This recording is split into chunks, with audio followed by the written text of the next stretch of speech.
Bom dia, amigos. Bom dia a todos. Hoje, dia 24 de junho de 2021, uma quinta-feira a mais para os nossos estudos, para a nossa ampliação de consciência, de coração, e que sejam todos muito bem-vindos.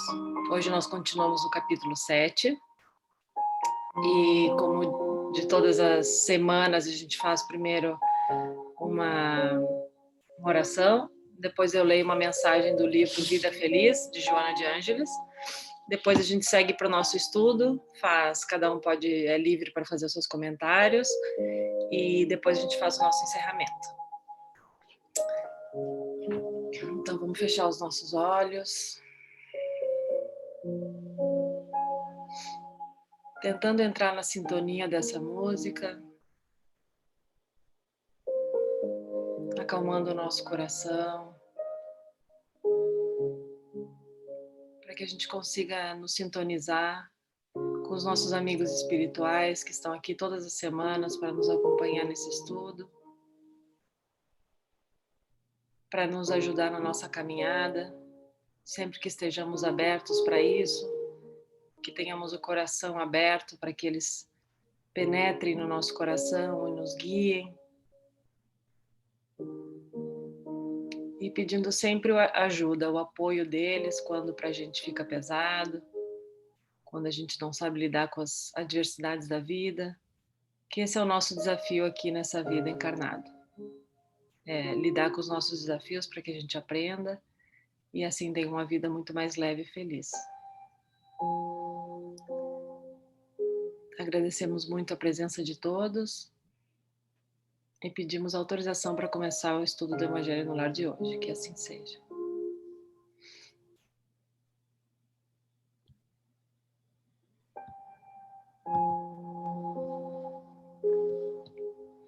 Eu vou deixar a musiquinha até a leitura dessa mensagem, depois eu tiro. Se estiver atrapalhando, avisem. Jamais te compraças no mal feito. Concede-te. Peraí que eu...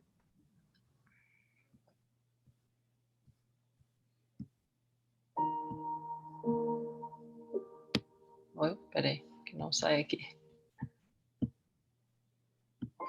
Concede-te o direito de errar, porém exige-te o direito de corrigir.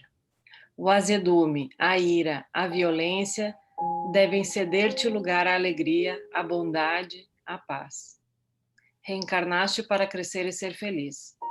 Abandona os caminhos da viciação emocional e gala os degraus que te alçarão ao patamar da vitória sobre ti mesmo. Quem não doma as más inclinações torna-se vítima de desregramento que a elas conduzem.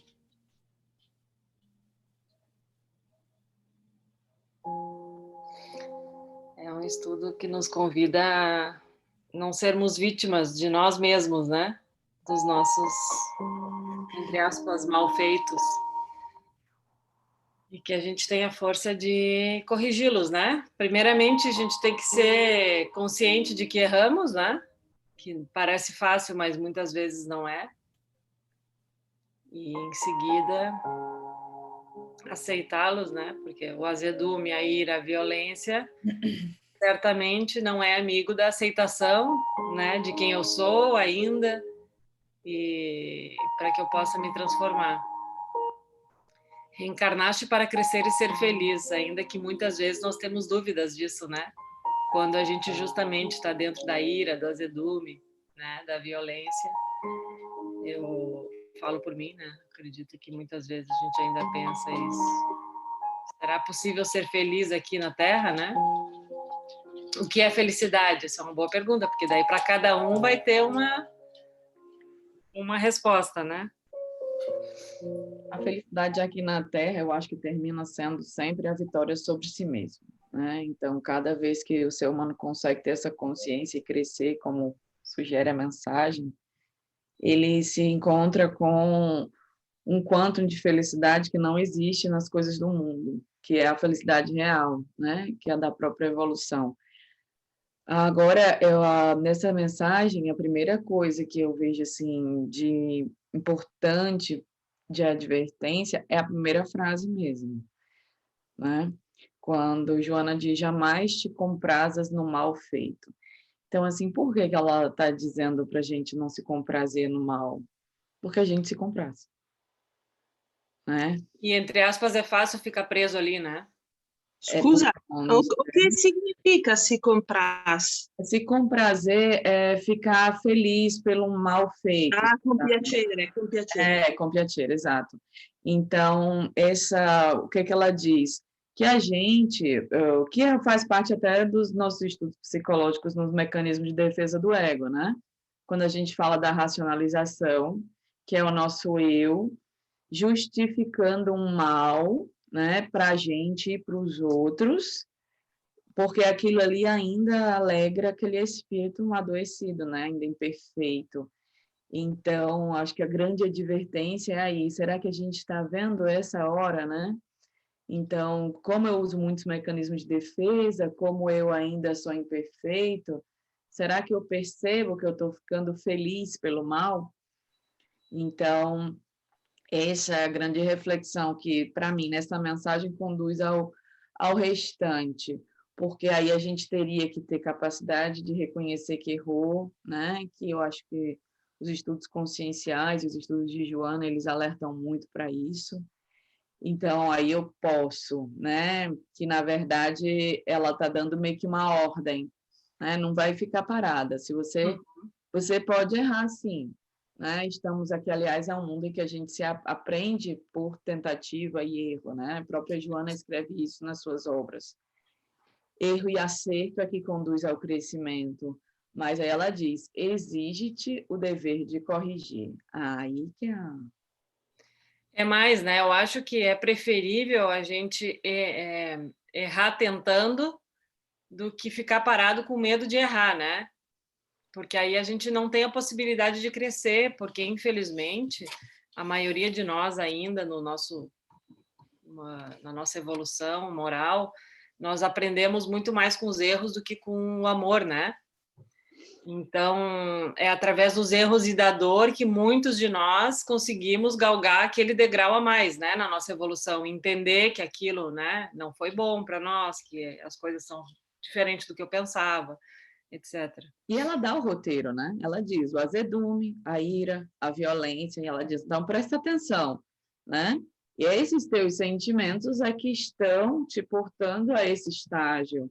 Isso aqui precisa ser, vamos dizer, vou dizer nem trocado, né? Porque não se troca que vai terminar sendo máscara.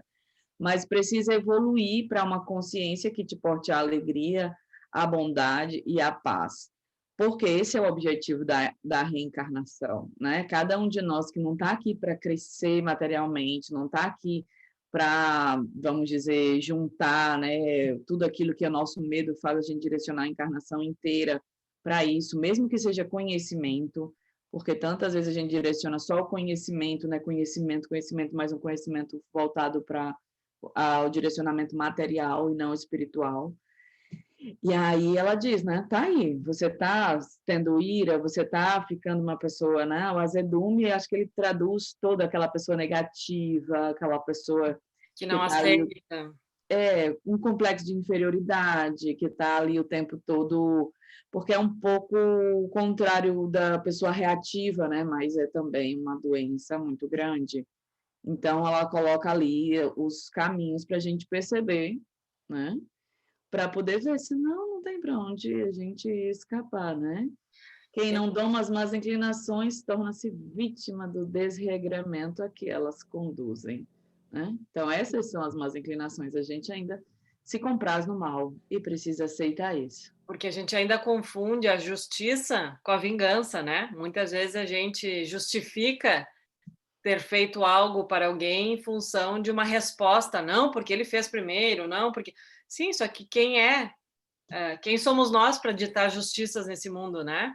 Então, Isso. tudo que nós fizermos, ainda que for em nome de uma resposta para o outro, que não seja uma coisa derivada do amor, não é bom nem para nós e nem para o outro, né? Isso aí é o mecanismo de defesa da racionalização, né? A gente usa a inteligência para justificar o mal que faz, né? Então, é por isso que eu digo, a coisa mais desafiadora no meu, né, segundo mé, é essa parte aqui, você aceitar que você ainda se compraz no mal, porque a gente não aceita que sente prazer, né, que ainda se alegra quando faz o mal ou quando acontece o mal, a gente ainda não tem essa consciência. E para se transformar, vai ter que ver que está errando, né? É porque a Juna não é muito molinha, né? Só dá umas cacetadinhas muito fofas. Para mim, o que fica mais forte dessa mensagem, além dessa, é a questão de agir, a ação solicitada, fazer alguma coisa. Exige-te o dever de corrigir, né? Não torne-se vítima, então faça alguma coisa para mudar essa tua posição.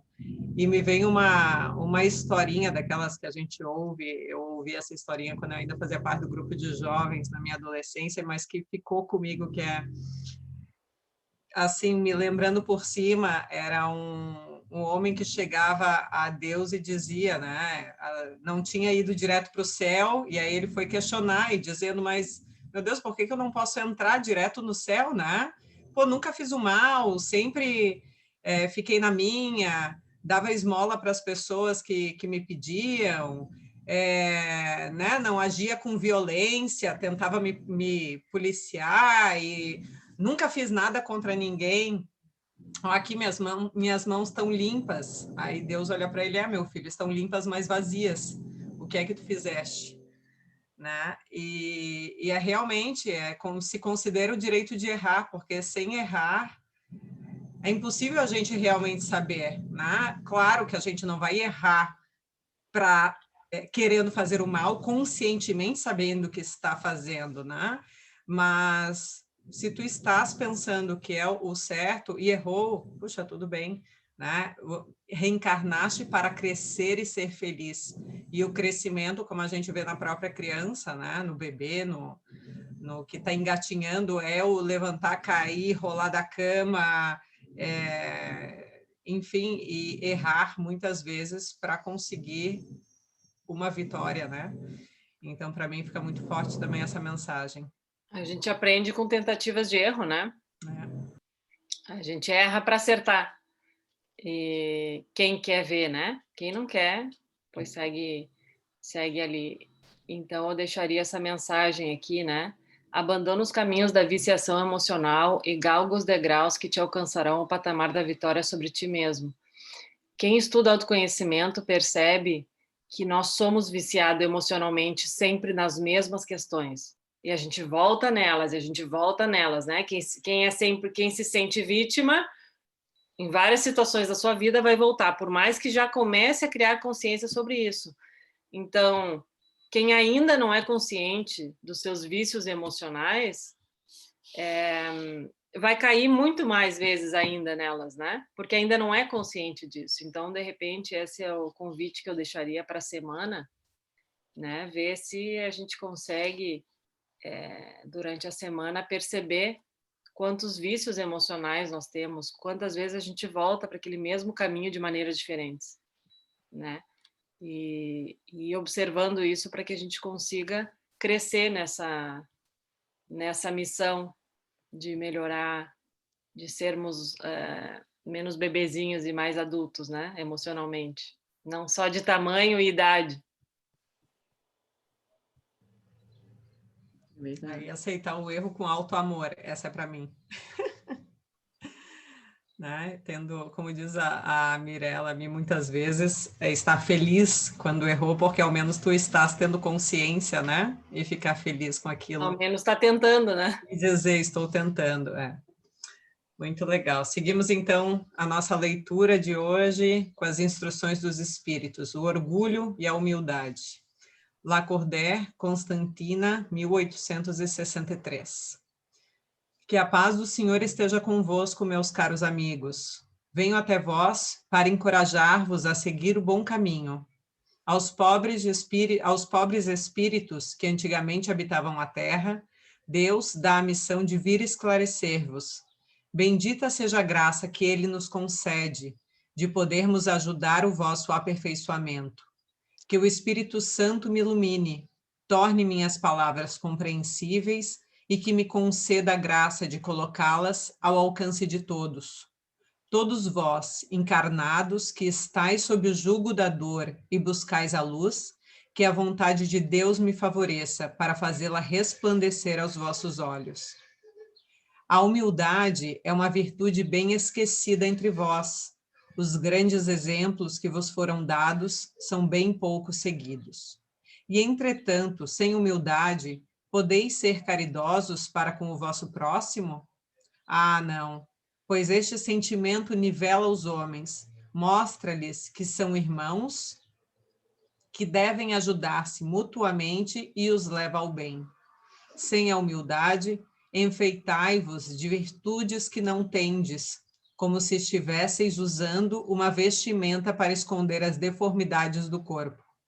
Lembrai-vos daquele que nos salva, lembrai-vos da sua humildade, que o faz tão grande e o elevou acima de todos os profetas. O orgulho é o terrível adversário da humildade. Se o Cristo prometeu o reino dos céus aos mais pobres, é porque os grandes da terra imaginam que os títulos e as riquezas eram as recompensas de seus méritos, e que a sua essência era mais pura que a do pobre. Acreditavam que essas coisas lhes eram devidas. E é por isso que, quando Deus as retira, acusam-no de injustiça. Ah, irrisão e cegueira! Deus vos distingue pelo corpo? O corpo do pobre não é o mesmo que o do rico? O Criador fez duas espécies de homens? Tudo quanto Deus fez é grande e sábio. Não lhe atribuais as ideias concebidas por vossos cérebros orgulhosos. Rico, enquanto dormes em teus aposentos faustosos, ao abrigo do frio, não sabes quantos milhares de irmãos iguais a ti jazem na miséria? O infeliz que sofre com a fome não é teu igual? A estas palavras o teu orgulho se revolta, bem sei. Tu consentirás em lhe dar a esmola, mas em apertar-lhe fraternalmente a mão, jamais. Que, dizes tu, eu, nascido de sangue nobre, importante na terra, serei igual a esse miserável que anda em trapos? Vã utopia desses pretensos filósofos. Se fôssemos iguais, por que Deus o colocaria tão baixo e a mim tão alto? É verdade que vossas roupas não são nada iguais, mas se vos despirdes a ambos, que diferença haveria entre vós? A nobreza do sangue, dirás, mas a química nada encontrou de diferente entre o sangue do nobre e a do plebeu, entre o do senhor e o do escravo. Quem te disse que tu também não foste miserável e infeliz como ele? Que também não pediste esmolas? Que não a pedirás um dia, e esse mesmo que desprezas hoje, a esse mesmo que desprezas hoje, as riquezas são por acaso eternas? Elas não acabam com o corpo, envoltório perecível do espírito? Ah, lança um olhar de humildade sobre ti mesmo. Lança, enfim, teus olhos sobre a realidade das coisas desse mundo, sobre o que constitui a grandeza e a humilhação no outro. Pensa que a morte não te poupará mais do que aos outros, que teus títulos não te preservarão dela, que te pode ferir amanhã, hoje, dentro de uma hora. E se ainda te sepultas em teu orgulho, então eu te lamento, pois serás digno de piedade. Orgulhosos, o que fostes antes de serdes nobres e poderosos, talvez estivesseis em situação mais modesta que o último de vossos servos. Curvai, pois, vossas frontes altivas. Deus as pode rebaixar no momento em que mais as elevardes. Todos os homens são iguais na balança divina. Somente as virtudes os distinguem aos olhos de Deus. Todos os espíritos são de uma mesma essência, e todos os corpos foram formados de uma mesma massa. Vossos títulos e vossos nomes não os modificam. Ao contrário, ficam no túmulo. Não são eles que dão a felicidade prometida aos eleitos. A caridade e a humildade são os seus títulos de nobreza. Pobre criatura, tu és mãe, teus filhos sofrem, têm frio, têm fome. Vais, curvada ao peso de tua cruz, humilhar-te para conseguir um pedaço de pão. Ó, eu me inclino diante de ti. Como és nobremente santa e grande aos meus olhos. Espera e ora. A felicidade ainda não é deste mundo. Aos pobres, oprimidos e confiantes nele, Deus concede o reino dos céus. E tu que és moça, pobre filha devotada ao trabalho, entregue às privações, por que estes tristes pensamentos? Por que chorar? Que seu olhar se eleve, piedoso e sereno até Deus. Às pequenas aves ele dá o alimento. Tenha confiança nele, que não te abandonará. O ruído das festas, dos prazeres mundanos, faz bater o teu coração. Tu gostarias também de enfeitar a cabeça com flores e misturar-te aos felizes da terra. Dizes que poderias, como estas mulheres que vês passar, estouvadas e sorridentes, ser rica também? Ah, cala-te, filha. Se soubesses quantas lágrimas e dores sem conta estão ocultas sob essas roupas bordadas, quantos soluços sufocados sob o ruído dessa orquestra feliz, preferirias teu humilde recanto e a tua pobreza. Permaneça pura aos olhos de Deus, se não quiseres que teu anjo guardião volte para ele, ocultando o rosto sob as asas brancas e te deixe com o remorso sem guia, sem apoio, neste mundo onde estarias perdida, esperando para ser punida no outro. E todos vós que sofreis as injustiças dos homens, sede indulgentes para com as faltas de vossos irmãos, lembrando que também não estáis sem máculas. Isso é caridade, mas é também humildade. Se sofrerdes com calúnias, curvai a fronte sob esta prova. Que vos importa as calúnias do mundo, se vossa conduta é pura? Deus não pode vos compensar? Suportar com coragem as humilhações dos homens é ser humilde e reconhecer que só Deus é grande e poderoso. Ah, meu Deus, será preciso que o Cristo venha uma segunda vez à terra para ensinar aos homens as tuas leis por eles esquecidas? Deverá ele expulsar ainda os vendilhões do templo que maculam a tua casa, esse recinto de orações? E quem sabe, homens, se Deus vos concedesse essa graça, talvez o renegasseis como outrora. Vós o chamaríeis de blasfemo, por vir abater o orgulho dos fariseus modernos. Talvez ainda o faríeis recomeçar o caminho do Gólgota. Quando Moisés recebeu os mandamentos da lei de Deus no Monte Sinai, o povo de Israel, entregue a si mesmo, abandonou o verdadeiro Deus. Homens e mulheres entregaram o seu ouro e suas joias para a fabricação de um ídolo que eles adoraram. Homens civilizados, fazeis, no entanto, como eles.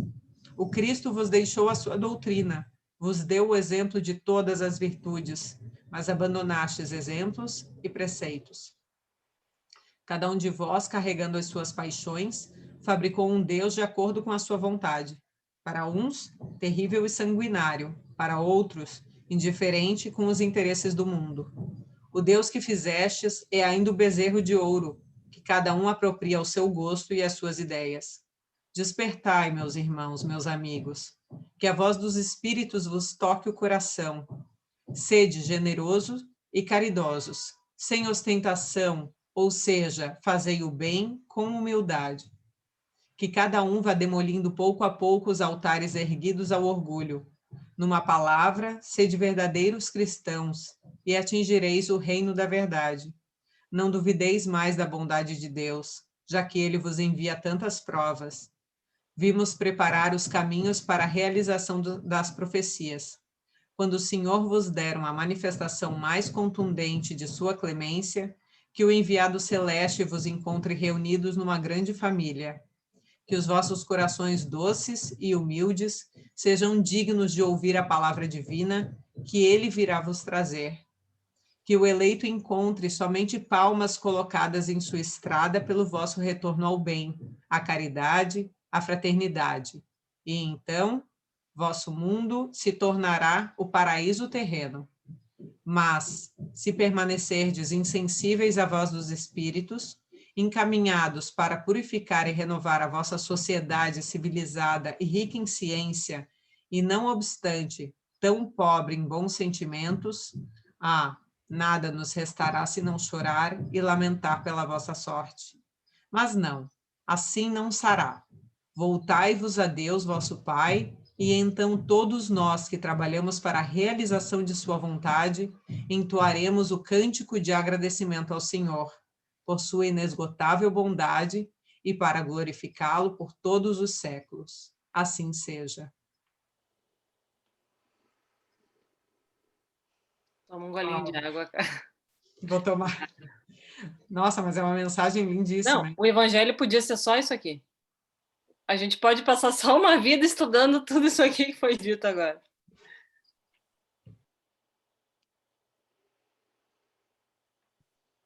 Né, gente? Não é fácil.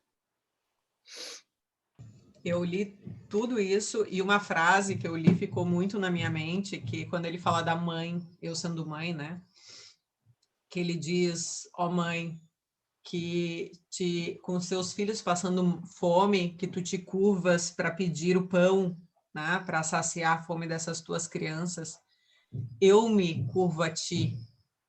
Né? Nossa, que forte, porque eu realmente nunca tinha pensado nisso. Pobre criatura, né? Vais curvada ao peso da tua cruz, humilhar-te para conseguir um pedaço de pão. Ó, eu me inclino diante de ti.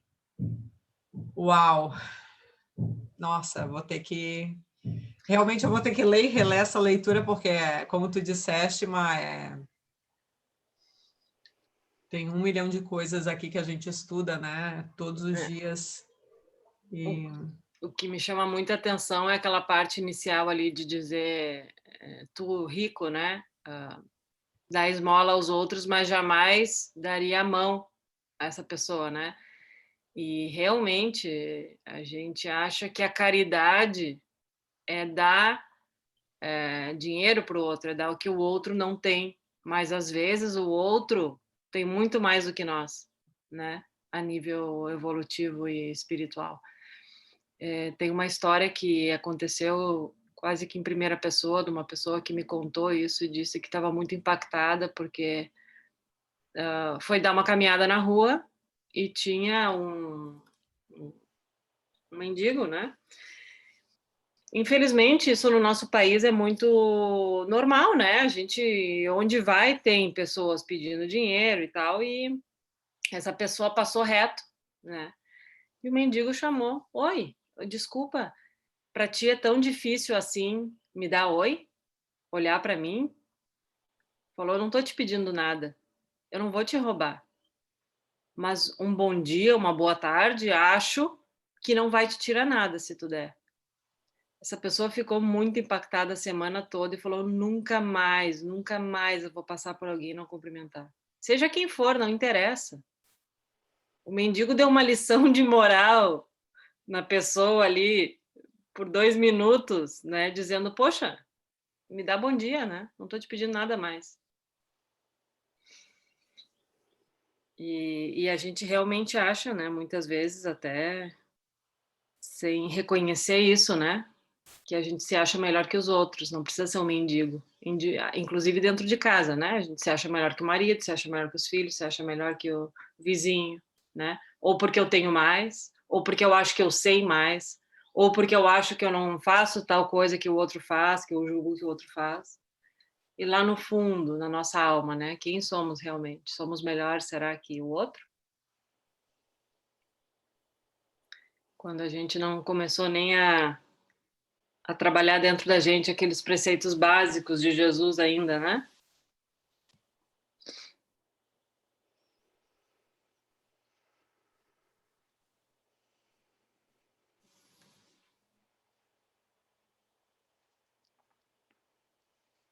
Mi tá pensando? Estava lembrando das histórias aqui. Estava lembrando todas as histórias. O que eu orgulho é a grande, né, trava da humanidade. Não tem muito para onde correr. A pessoa, nós somos pautados no medo, né? Quando uma pessoa não fala com um mendigo na rua, ou quando ela não dá bom dia, ela tem medo. Ela tem medo que ela não sabe dar não, ela tem medo que ela não quer dar alguma coisa, ela tem medo porque tem medo de ser roubada, né. Então, assim, nós somos seres humanos inseguros, muito mais do que maus. Então, trabalhar essa insegurança, que é o contrário da fé, né, é o caminho para ir, como diz o texto aí, pouco a pouco trabalhando tirar essas travas da nossa vida, porque não é que esse orgulho vai ser trabalhado de uma hora para outra, né, precisa ir vendo e ir trabalhando pouco a pouco na nossa vida, para ver esses movimentos inconscientes que a gente tem. Enquanto tu estava falando, eu estava lembrando de um estudo que a gente estava fazendo, Joana de Ângeles, lá no Brasil, ainda, e a gente para fazer estudo na casa espírita, à noite, óbvio, né, que geralmente a gente se encontra à noite, e no meio do estudo entraram 2 irmãos, né, que são desses que vagam pelas ruas, e aí todo mundo ficou mega, mega, ultra assustado, né. E eu lembro que coube a mim falar com um deles, e um deles foi direto na estante e escolher um livro de Joana. Aí eu disse: "Pode escolher que eu te dou o livro", na livraria, né, da casa espírita. E aí esse irmão, ele pegou, sentou, leu o livro, sentou na roda com a gente do estudo, o outro não sentou, ficou lá fora, mas esse em específico sentou na roda. E aí, no final, eu disse: "Pode levar o seu livro". Ele disse: "Não, não, não vou levar, eu quero que você guarde ele para mim, porque eu não tem sentido eu levar esse livro para minha vida na rua". Ele diz: "Mas eu quero que você guarde esse livro para mim, que, tipo, eu volto, né, para ler", coisas bem assim. E parecia alguém que poderia ter bebido, sabe, parecia alguém bem com as características da história de alguém que vive com o peso da rua. E aí esse irmão foi embora, tô até olhando aqui para meus, se eu não me engano, era o Despertar do Espírito, o livro que esse irmão escolheu lá, que é um livro de Joana, tô até olhando aqui, se eu não me engano, não, foi esse mesmo. Ou foi o Despertar do Espírito ou foi o Ser Consciente, um dos dois. E aí ele vai embora. Pouco depois, pouco não, mas um pouco de meses depois, volta o outro seu companheiro. E aí eu pergunto, né, por esse irmão, e ele diz que pouco tempo depois daquela situação ele tinha desencarnado. E aí eu disse: "Nossa, enquanto assim, o quanto é importante você se manter num estado de", eu não sei se é de amor mesmo, de você poder receber, de você poder ouvir. Eu fiquei imaginando o quanto pode ter sido importante e especial para ele aquela experiência ali, né, na casa espírita, visto que já estava quase concluído seu período na Terra. E aquela postura dele, apesar da dor, do sofrimento, de tudo que estava passando, denotava uma autoridade moral, que ficava ali escondida em tudo aquilo que ele estava vivenciando, ou uma busca, uma capacidade de consciência. E aí você imagina, mesmo tendo vivido como um mendigo na rua, né, era alguém que estava aberto às verdades, enquanto muitos de nós, em berços de ouro, não temos a humildade para a crença em Jesus, para a crença no ensinamento dos espíritos. Então, é um pouco dessa dicotomia, né, que a gente olha pelas aparências. Eu lembrei de várias histórias, por isso que eu fiquei aqui em silêncio, eu estava lembrando de várias histórias que eu já tive a oportunidade de ver, assim, de autoridade, de um dia que eu estava muito mal, e um palhaço que eu sempre falava com ele, sempre já dei carona, né, mas ele não me conhecia, como não conhecia ninguém. E teve um dia que eu saí muito mal do meu prédio a pé para ir na padaria, que é uma coisa que eu não fazia. E eu estava muito, muito, muito mal. Esse palhaço saiu lá do outro lado da rua, chegou na minha frente e disse: "Te dou um abraço". E aí eu lembro que ele me deu um abraço e eu disse: "Nossa". Então, assim, são coisas que a gente precisa, porque a humildade acho que está muito em saber receber. Para mim também foi impactante. Eu disse: "Nossa", sempre achando que ele quem precisa de mim. E, na verdade, eu preciso dele. né? Então, assim, o impacto para as questões de crescimento moral que a gente vive. Começaram a me vir várias criaturas na cabeça que passaram na minha história, assim, que eu tive essa oportunidade. Tem um senhorzinho na padaria que todas as vezes que eu chegava na padaria, eu ia, falava, apertava a mão, abraçava, né? Ajudava em algumas coisas sempre que possível. Mas eu achava incrível o senhorzinho, porque ele falava tanto amor da esposa dele, que cada vez que eu falava com ele, era como se ele me enchesse de luz. Ele dizia assim, ela tá doente, ela sofre ainda, mas todo dia eu vou lá, eu oro na perninha dela, que a perna da esposa era doente.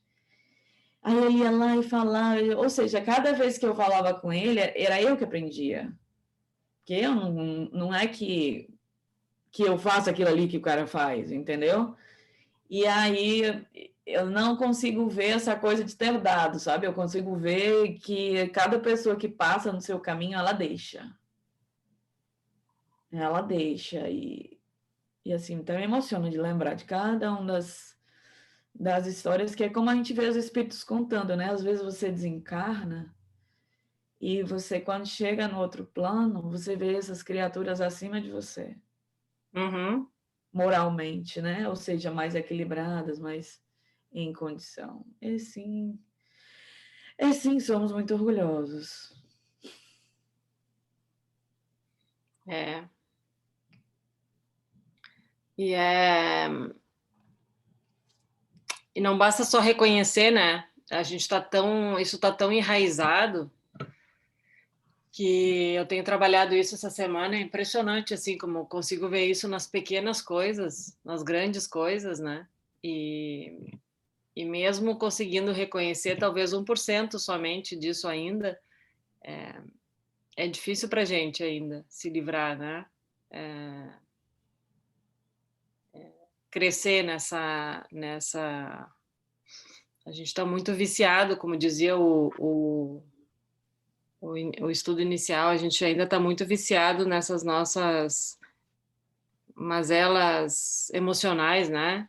Naquilo que a gente aprendeu, viveu em outras vidas que a gente nem saberia contar agora, né? Mas a gente realmente tem uma caminhada importante e não precisa, e de novo, não precisa ser grandes coisas, né? Realmente o aprendizado e o colocar em prática isso que a gente está estudando agora pode ser feito a qualquer minuto da tua vida, porque ele é dentro, né? E quando ele se transforma dentro, ele vai ser fora. Então, quando tu tiver oportunidades no exterior de externar isso, vai sair automaticamente, né? Bastava que a gente se humildasse e começasse a trabalhar cada um, ou somente um ou dois desses detalhes dentro de nós, né? Antigamente eu achava que para fazer algo tinha que ser muito grande, né? Tinha que ser fora, tinha que ser uma ONG, tinha que ser uma coisa grandiosa. Mas não, hoje eu vejo que a grandiosidade de tudo isso é a gente se humildar e entender que isso começa dentro de cada um de nós, dentro da nossa casa. Quantos de nós aqui, né, não conseguimos nem ser, entre aspas, bom, não vou chamar nem de bom nem de mal, vou te chamar humilde, né, dentro de casa. Ter o amor como esse senhor tinha de verdade, genuinamente pela sua esposa, né? Então, realmente, o trabalho começa dentro de casa, que é um desafio. E por isso Deus fez a vida como fez, né? Porque se Deus tivesse somente externalizado, seria muito fácil a gente ficar preso dentro de casa, vivendo ali na nossa redominha de vidro, como se ali fosse o mundo perfeito, né? Não, mas os desafios começam em casa, justamente para que a gente não tenha nenhuma desculpinha fofa de ter que sair para se desenvolver, né? Uhum. Então, basta ficar para se desenvolver, basta ter olhos para ver, né? E ter a vontade de ver e de reconhecer e, pouco a pouco, ir se transformando. É verdade. Literalmente não tem para onde correr, né? Não. Porque, na verdade, tudo é uma oportunidade. Correr para a rua, né? Mas aí vai surgir uma outra oportunidade, né? Tipo assim, mesmo que a gente queira ficar em casa, digamos, não vou ficar aqui quietinho, não adianta. Ali vai surgir, né, os maiores desafios. E não adianta, a gente realmente está aqui, como disse a mensagem da Joana no começo, para crescer, né? Então vai chegar, já está, né? Estamos no meio, né, de vários de vários momentos para a gente se desenvolver e tudo mais, é realmente abrir os olhos para ver com humildade e é muito grandioso isso realmente, né? É muito grandioso começar a pensar pequenininho. Começar a pensar no que realmente importa, né? Porque aquela mensagem lá que nós lemos no início era isso, né? A gente não está aqui só para correr atrás de coisas materiais. Isso faz parte, faz parte, mas a gente teria que ter um esforço ainda maior em correr atrás das coisas internas, né? Em correr atrás do nosso desenvolvimento moral, da nossa fé, que isso tudo desencadearia automaticamente, quase, né? Na, na nossa vida, né? Material, enfim. Mas a gente faz o contrário, né? A gente acha que primeiro tem que buscar o de fora para depois ter tempo, dinheiro, para buscar o de dentro. É.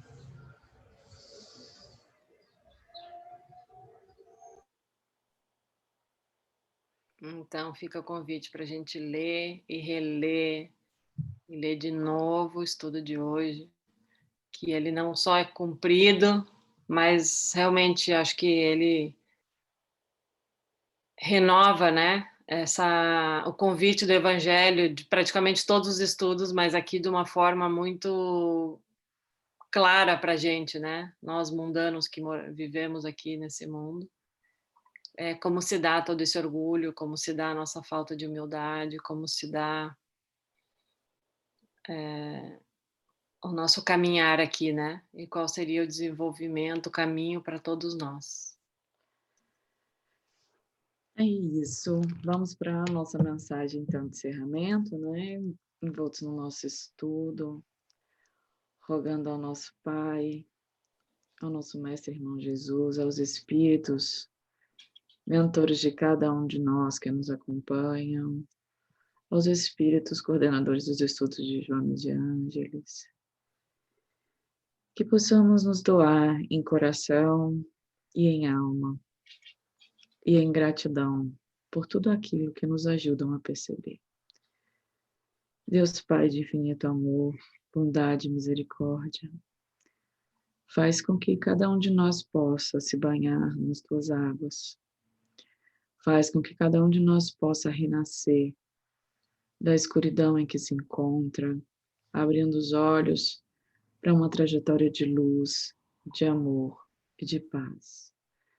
Auxilia-nos a vencer a cada dia os nossos infortúnios internos, a vencer as pedras que nós colocamos como reforço às nossas inseguranças sobre cada um de nós. Faz com que possamos diminuir esse peso em contato com a verdade, em contato com a luz, em contato com o amor, que nos mostra o quanto somos ainda pequeninos, mas que mesmo como pequeninos, podemos fazer parte, direcionando bem nossas energias para o grande propósito da vida. Somos gratos pela oportunidade do nosso estudo. Nos colocamos como aprendizes, como almas ainda imperfeitas em busca da visão que nem sequer consegue alcançar nos próprios olhos, com os ouvidos que ainda não conseguem escutar as verdades que são ditas, mas também como almas que têm o coração desejoso de aprender, de crescer e de servir. Que seja esse serviço pautado em tudo aquilo que nós aprendemos, em tudo aquilo que nós podemos reconhecer nos ensinamentos de Jesus, o grande guia das nossas vidas. Que possamos, como nosso irmão Francisco de Assis, aprender essa palavra tão doce, tão bela, de fazer uma vida a serviço não do nosso orgulho, mas a serviço da humildade verdadeira e da humildade profunda que faz parte do caráter divino de cada um de nós. Muito obrigada, Senhor, por essa oportunidade. Que possamos nos encontrar novamente na próxima quinta-feira, a fim de crescermos um pouco mais com esses estudos. E assim damos por encerrado o Evangelho desta quinta-feira. Que assim seja. Que assim seja. Obrigada a todos e até quinta-feira que vem.